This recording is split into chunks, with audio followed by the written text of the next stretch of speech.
I have to say I probably underestimated the sense of responsibility I feel to a team of, mostly young people and people who I care really deeply about. You feel responsible for people's livelihoods and their careers and their futures. To watch that be out of your control is tough.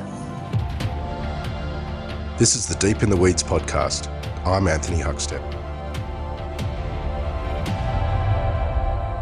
During the pandemic, we've seen the restaurant industry on its knees, the travel industry grounded, and the food media crumble, with journalists losing work and budgets slashed. But what of the connective tissue between these? Public relations and marketing agencies. With travel postponed, restaurants closed, and a shrinking food media, what impact has this had on the vital cog between them? Jeanine Bribosia is the owner of award-winning restaurant, lifestyle, and destination brand specialist Crew Media. Jeanine, how do you do PR in a pandemic?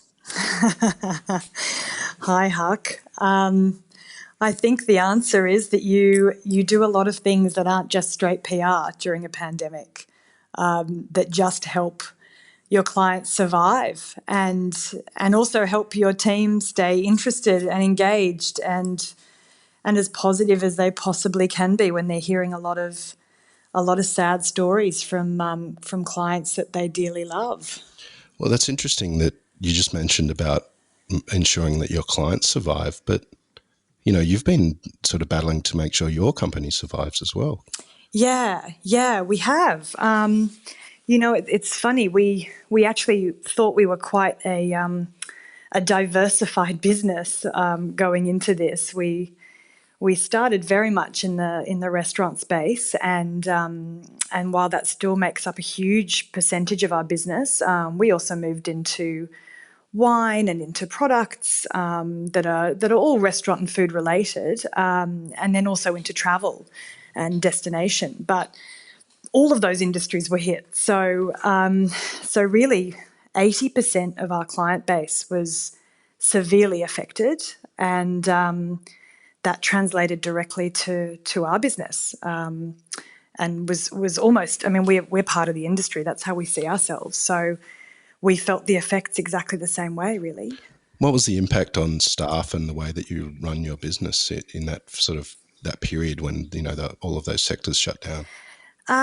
Well, it was sudden. It was from one day to the next. Our phones basically didn't stop ringing with client after client saying, "Look, I'm so sorry, but I no longer have a business. I no longer have a product to promote," and most of them hadn't, our favourite word, pivoted yet. They were just closed businesses, and even the ones that we thought perhaps wouldn't be affected, the wine and the spirits and the produce, and then obviously the hotels and tourism bodies, etc. It was call after call, and we basically just sat there just watching client after client leave and go on hold and hearing these awful stories. And it was really, honestly, it was heartbreaking, and it was very difficult for the team because they were trying their very best to be positive and think of ideas for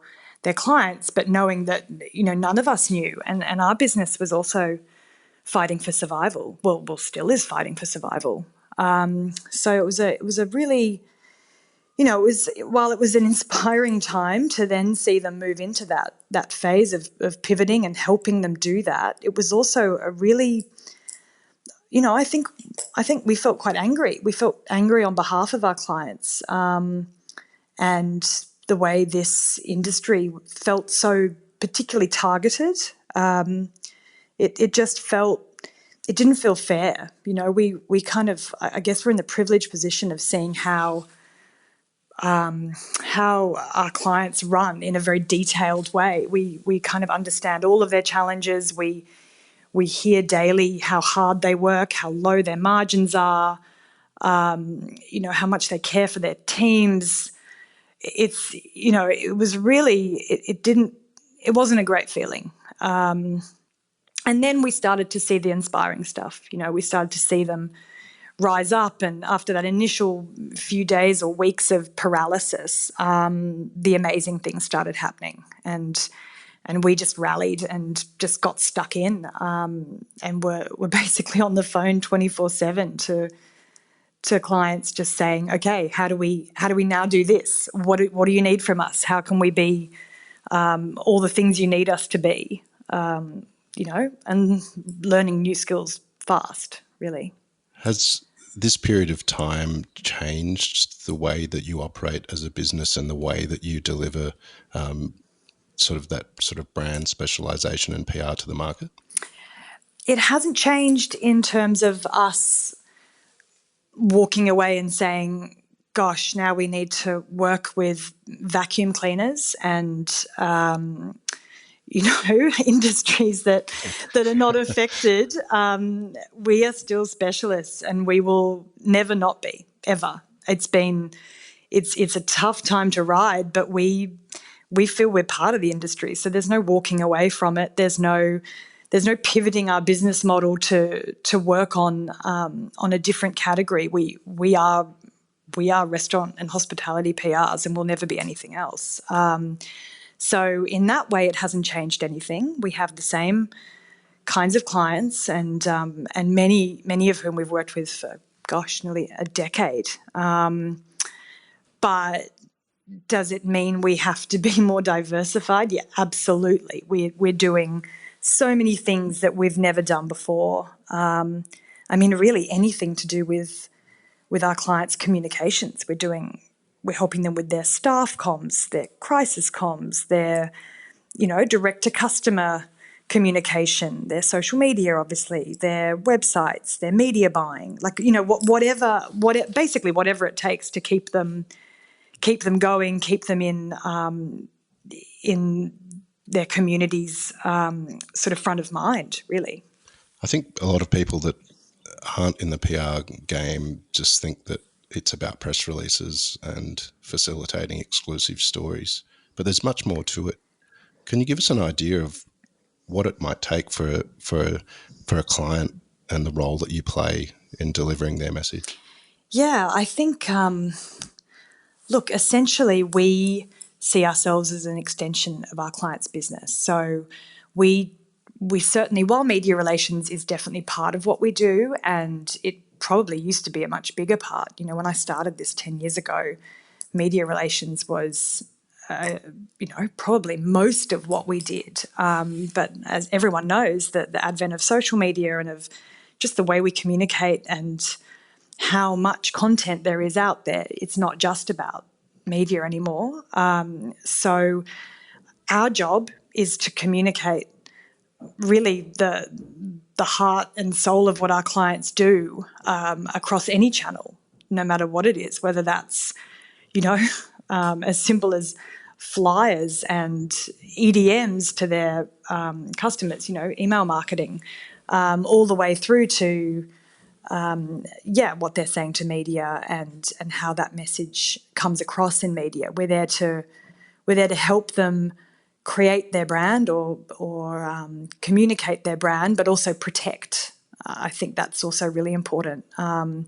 So we're very heavily involved in making sure things are on brand and things are true to who they are and what they believe in as a business from a moral and ethical standpoint, as much as just what they're trying to do to drive bums on seats.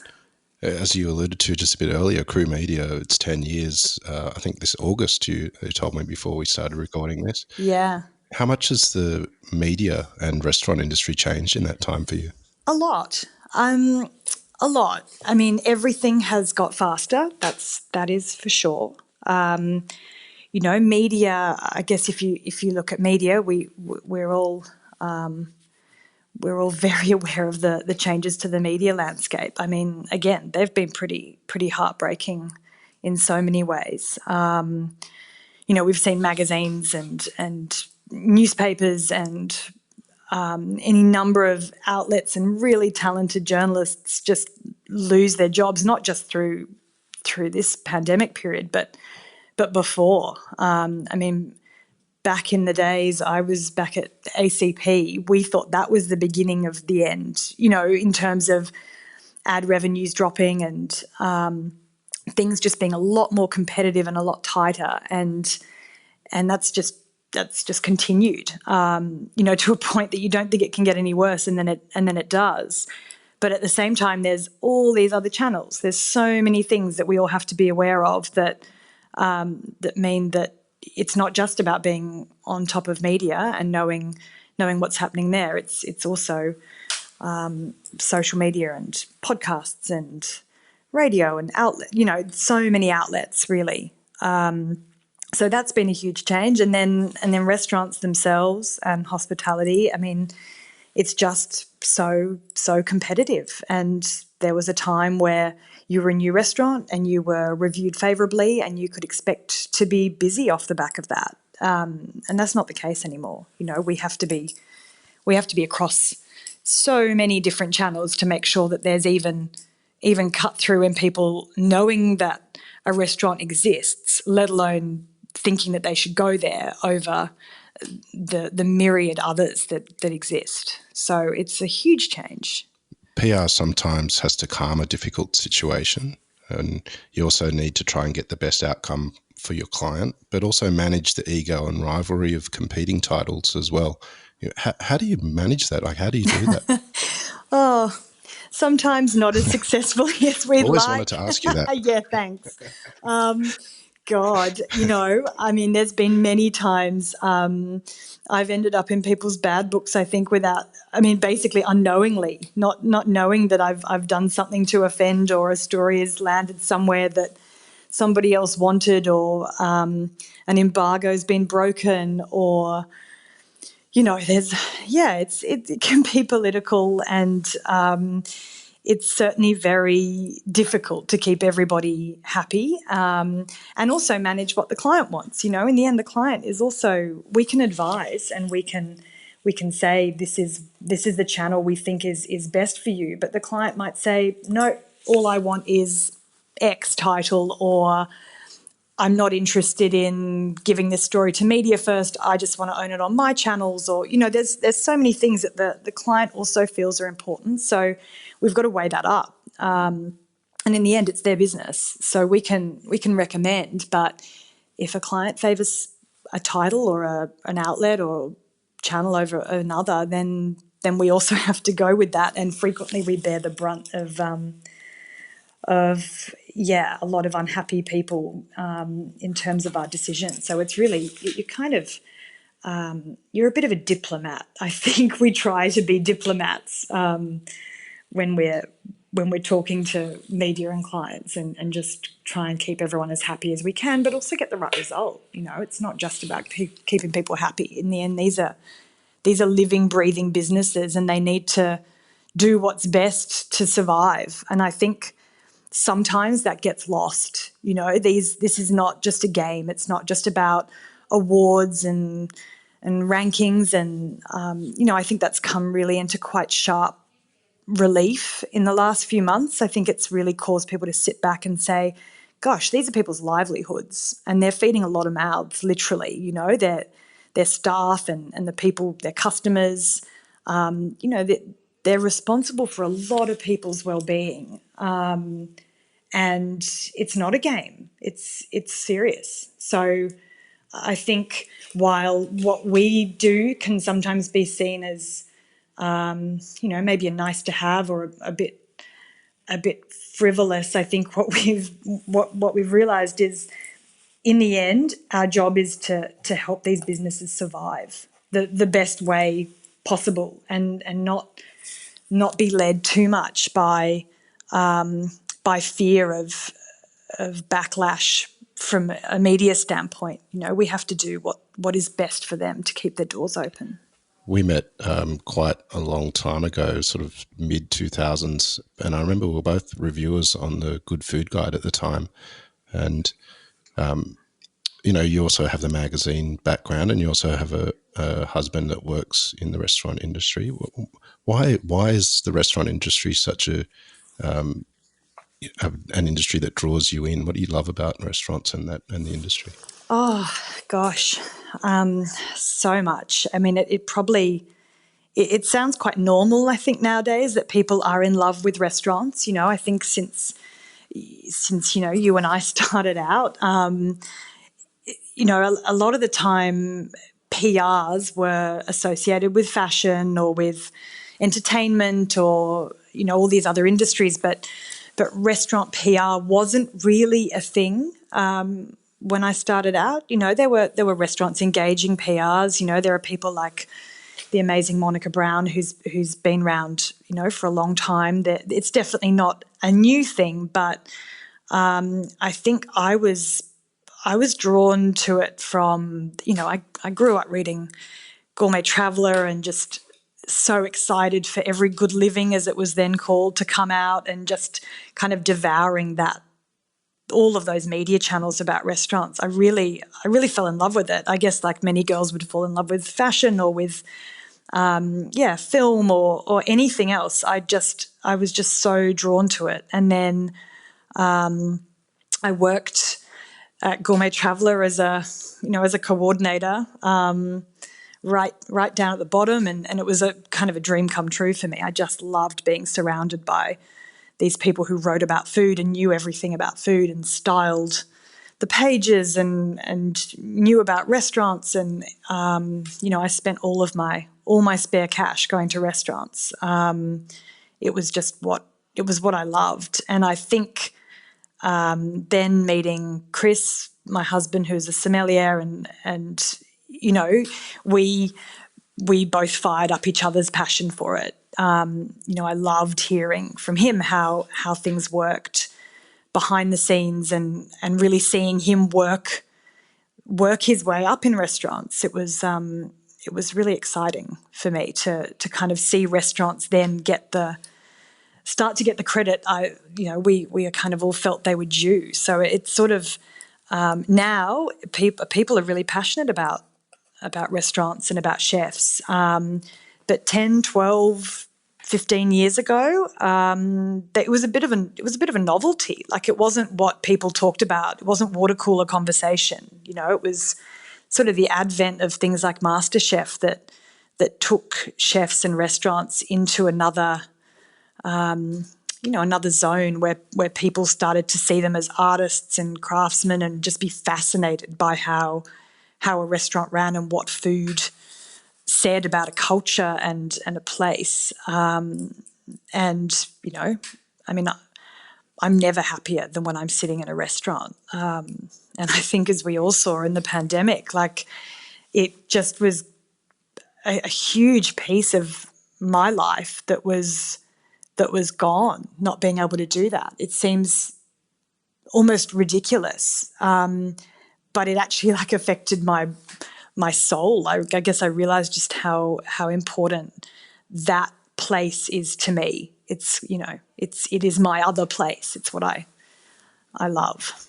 You've had some pretty extraordinary clients, some of the most influential restaurants on the planet. What's been your favourite gig that you've done? Oh, Huck, that's like asking you to name your favourite child. That's really, really cruel. Look, I mean, so many. I think back to the first restaurant clients I got. I just couldn't believe it. I literally, the Bentley guys were actually the first guys to employ me and take a massive chance. I first met them because I had my first date with my husband at Bentley. And then they said, "Oh, hey, how about you do our PR?" when I went out on my own, and I just couldn't believe it. Like, how could these people possibly trust me with their extraordinary brand? And I'll never forget that.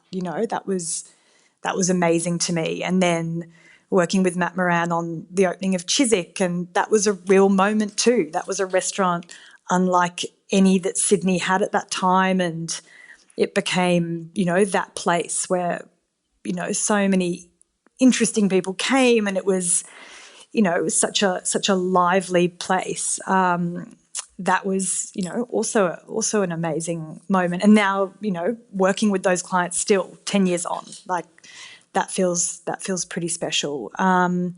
Then working with Noma, I mean, they'd never worked with a PR company before. I mean, why would they? They're the most famous restaurant in the world. And we met them through our work with Tourism Australia and working on Noma Australia. And again, like, what another level. It was completely eye-opening, even for someone like me who's been obsessed with restaurants and obsessed with what Noma had been doing, to actually see it in action was just incredibly inspiring. And then so lucky to be asked to go with them to Mexico, to be kind of embedded in that team, and they delivered the most extraordinary pop-up there as well, after Japan and Australia, and to be sitting, feet in the sand of on their restaurant floor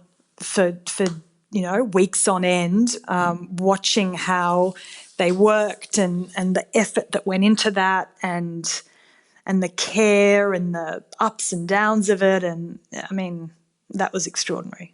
What about during the pandemic? You mentioned that you'd lost about 80% of your work. Have you picked up any during the pandemic, and has it surprised you, the work that you've been getting?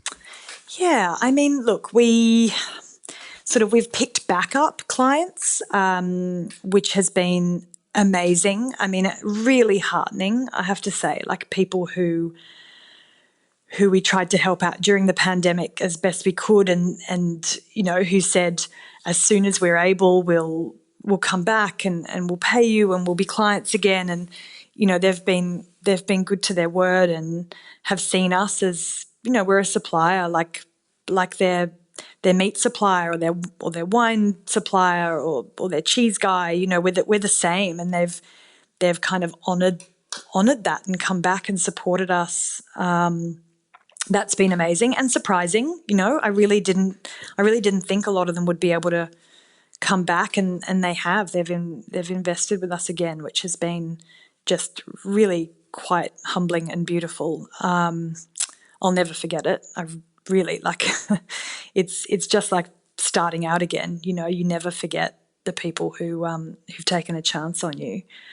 And then we've picked up things that are kind of, I guess, tangential to the restaurant industry. Things like amazing knives or pans, or brands that also want to talk to chefs and be part of that hospitality industry as well. So that's been unexpected, and it's up and down. It really is a roller coaster. Like, some weeks our phone rings a lot, and we have new business prospects coming in the door, and we're trying to turn them around really quickly. And then other weeks it's just dead, and we worry about the next month and keeping the doors open. And it is that much of a roller coaster. And I think it will continue to be for months, if not longer. You spent the last decade building this business. What's it been like during this period? What's been the personal challenges that you've had?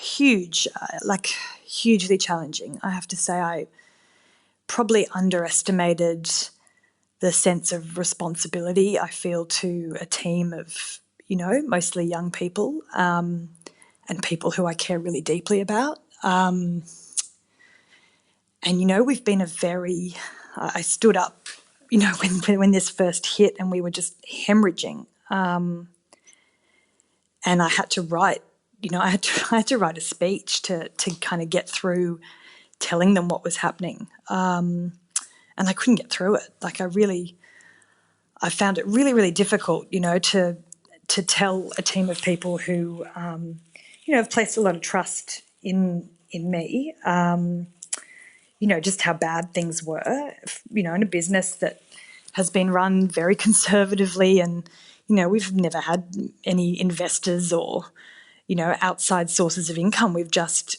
reinvested and built as we've got more clients, and it was really tough to tell them how bad it was. And to come off the back of the bushfires as well, which affected a lot of our clients, and we thought that was challenging. And there was debt because of that, which I imagined would be paid off over the year, and it was going to be okay. And then to suddenly be left holding that and not necessarily have the cash flow that we usually have, because I run things pretty cautiously.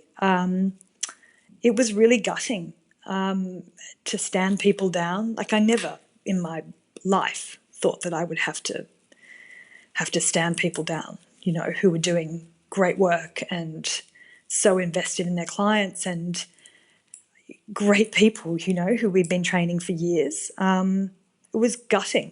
And it's still tough, I still, I battle with the kind of feeling of my head knowing that it's nothing that we did and nothing we could have avoided, but there's still a sense of failing other people. It's still really frightening to not know what's going to happen when you're a bit of a anal planner like I am. And it can be quite lonely, as I think anyone who runs a little business knows. I'm so fortunate. I have, people like Shannon running the business with me, and an amazing team. But it's still, you feel responsible for people's livelihoods and their careers and their futures, and to watch that be out of your control is tough. You often have to have a balancing act between media and the industry, and both of those industries are damaged in some way at the moment. How do you see them moving forward and the role that you'll play between them, given the circumstances we've just had? I think, look, I'm pretty positive about it. I really feel that, the hardships borne by both of these industries that are such incredible, vibrant industries, this country culturally literally wouldn't be what it is no country would without its restaurants and its media. Like, that's the truth. I think their common hardships through this are probably making them really understand each other and be kinder to each other. I know that might sound trite, but I really do believe it. I'm witnessing it. People are really understanding now of other people's hardships, and that they're trying to do their best and run a business and feed mouths. And equally from media, the media, I think, have been a bit overlooked in this, in how much they've also tried to support this industry. That the media who have been reporting on this industry for years, and like us, they feel part of it. That whether they're seen that way as the industry or not, they are part of the industry. Like, they feel it the same way, and we're the same. So I think there's a real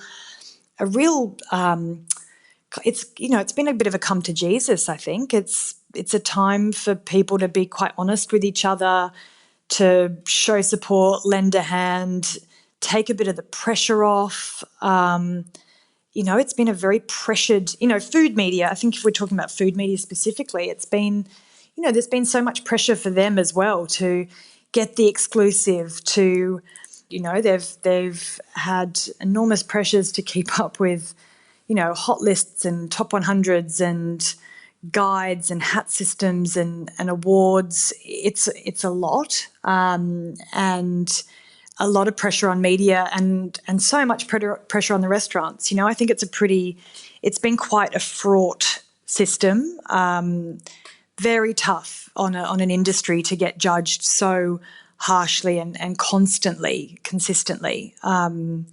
day in, day out, year in, year out. It's really difficult, but it's equally difficult for the media to who really want to get it right. You know, they want to do the right thing for their readers and their audience and viewers, but they also want to do right by the industry, and they're never going to win. You know, it's a really tricky system, and I think this is a good reset. You know, it's a really good reset because for a year we're not going to have that same pressure, and we're going to see what it's like and what's possible and the other ways to do it, perhaps. Has there been a moment during the pandemic that gave you some hope that we'll be okay at the end of this?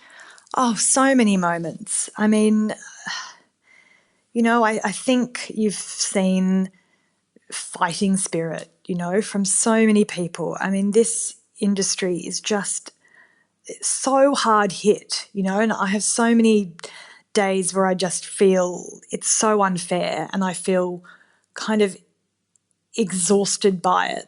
And then other days where I just see people doing the most extraordinary things for themselves and their teams, but also for each other, and very, very interesting things, you know, things you might not expect, things that may have been seen as, I don't know, brand damaging or, you know, not the right things for them to do, and just throwing it all out the window and saying, I don't really care. I have a business to run and a community to service, and I'm just going to do whatever it takes. And I think that's been extraordinary. It's like the birth of something. And even for us, you know, although there are so many days that are just, you know, that are sad and tiring, but there are also these sort of adrenaline-fueled kind of wild days where we're kind of making things up as we go along and trying to find the answers really quickly, and watching my team do that has been really exciting, just seeing their dedication to it. You know, none of them have walked away either and said, this is just way too hard. You know, this industry's tough, and, you know, it was already tough and now it's even tougher. They all just want to make it work. They want to see everyone come back. They want to do their part. And you know, that's the human spirit. That's this industry spirit. And I find that extremely heartening. I know that it will be different, but it will come back, and it will be exciting to watch that, as much as it's also going to be exhausting and difficult. It's like a rebirth, really. Looking into your crystal ball, how will PR write the end of this pandemic?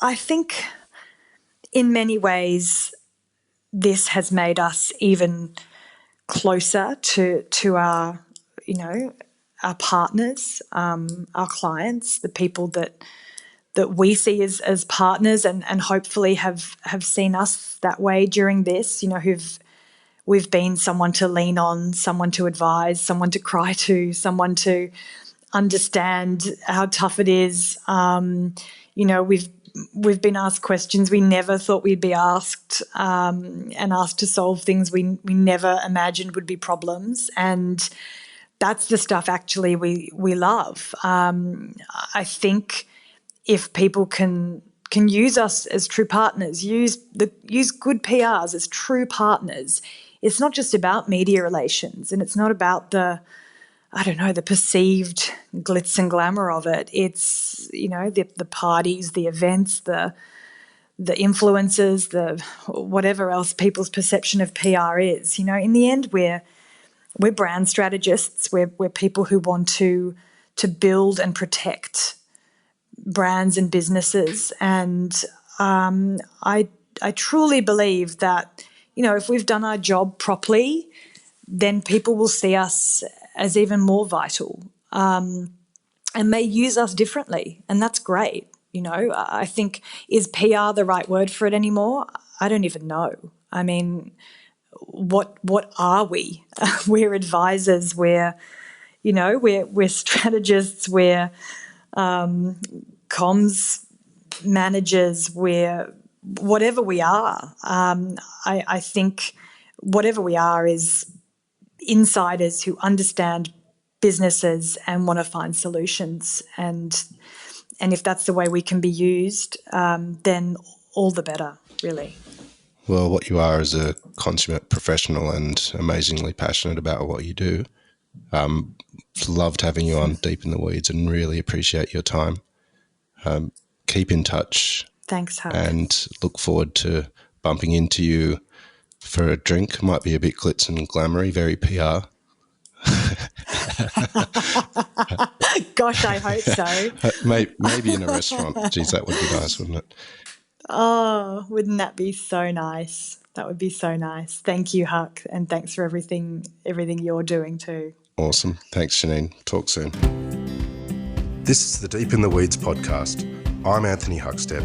Stay tuned as we share the stories of Australia's hospo community, suppliers and producers in search of hope during this pandemic. Special thanks to executive producer Rob Locke for making this all happen. Follow us on Instagram at Deep in the Weeds Podcast or email us at podcast@deepintheweeds.com.au. Stay safe and be well.